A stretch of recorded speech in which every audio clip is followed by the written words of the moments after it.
हाय, माझं नाव गायत्री ज्ञानेश्वर आदाने आणि या ठिकाणी माझा फर्स्ट एक्सपिरियन्स राहील असं मला वाटतं.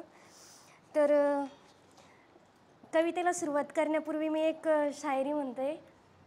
बसशील बाजारात तर तुझा भाव होईल, बसशील बाजारात तर तुझा भाव होईल, आलास कधी चुकून माझ्या मैफिलीत तर चहासोबत तुझ्या नावाचीही गझल होईल, तुझ्या नावाचीही गझल होईल.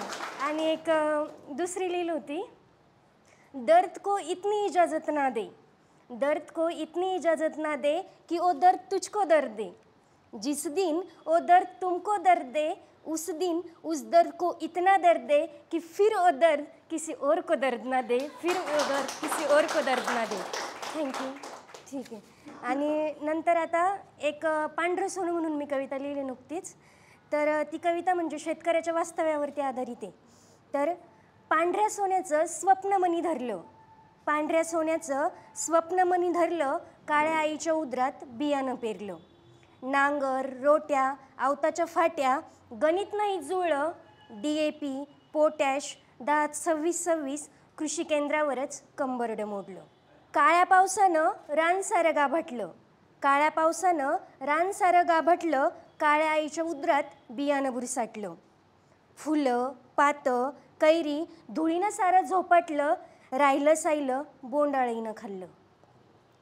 फुललेल्या बोंडासारखं फुललं मन, फुललेल्या बोंडासारखं फुललं मन, उन्हात अन्नात वेचलं बोंड बोंड. व्यापार, आडते, सत्ताधारी यांची वाढली चांगली पत, पांढऱ्या सोन्याला नाही मिळालं कवडीचं मोल, पांढऱ्या सोन्याला नाही मिळालं कवडीचं मोल. ठिबक, कीटनाशक, बी भरण खर्च नाही फिटला, यंदा कापसाला हमीभाव कुठं भेटला.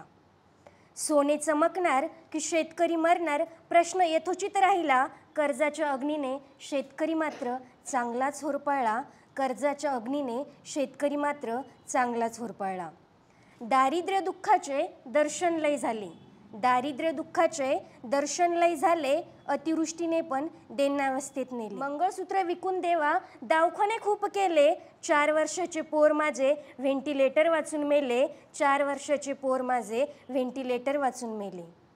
देवा शेतीमालावर काय दाखवू वर्चस्व, देवा शेतीमालावर काय दाखवू वर्चस्व, व्यवस्थेने लुटून नेले रे सर्वस्व, व्यवस्थेने लुटून नेले रे सर्वस्व.